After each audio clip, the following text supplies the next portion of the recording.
I took anatomy and physiology and I failed. Help! Okay, so this person says she failed anatomy and physiology, not one, not two, 3 times. 3 times. And she's on the pre-PA track, which means anatomy and physiology are a prerequisite, one that must be passed with a certain letter grade. Some schools it's C, some schools it's B.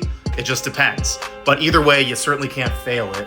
And also, that's just wrecking your GPA. So this is definitely what we would call a big, big problem. Okay, so she says, I failed it 3 times and a few classes freshman year under a 2.0 GPA. Then I switched schools and majors and got a 3.9 undergraduate GPA, but no science GPA. Thinking about a post-bac, help, please advise.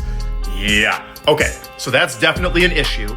Prereqs aside, you know you need that. You know you need a certain letter grade. You got to get A and P in there.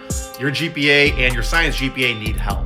Okay, so that was the 1-minute clip. The 2-minute clip with a little bit more detail is, look at it from my perspective. And I'm not an AdCom, I'm not an admissions professional. I've just been advising people how to get into PA school for 6 years pretty damn successfully. But think about it from someone's perspective who is looking at your application, considering you for a very difficult, extraordinarily competitive, accelerated medical training program, okay? Think about it from their perspective. They've got thousands of applicants, thousands. Some schools get 2,000, some schools get more. You know, they've got thousands of applicants, most of whom have never failed a class in their whole life, most of whom have taken anatomy and physiology, and most of whom do have a decently competitive GPA. Why in the world would they pick you? I'm not saying it's impossible, but what would make them consider you, okay? Your cool story, definitely, if you have a really good personal statement. Your experience, if you've got thousands of hours of very solid experience, definitely, okay, that's good. Another thing is, why did you fail anatomy and physiology that many times? What is the story? What happened? And how did you remedy it, okay? How did you fix it? If you fixed it, if you realized, okay, I screwed up, here's exactly why I screwed up, and here's how I'm going to prove that I am academically capable of handling such a difficult program.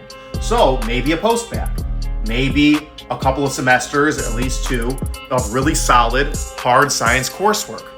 If you do that and you get an excellent GPA with those hard science classes in there, then at least you've proved, okay, this was not necessarily a fluke, but this was not me. This does not represent me as a student and my potential. When I put my mind to it, I am capable of doing this. Which means, the hotel air conditioning system's really loud here. Sorry about that, guys. I'm traveling for work, so I'm in this hotel with this lovely view of the parking lot.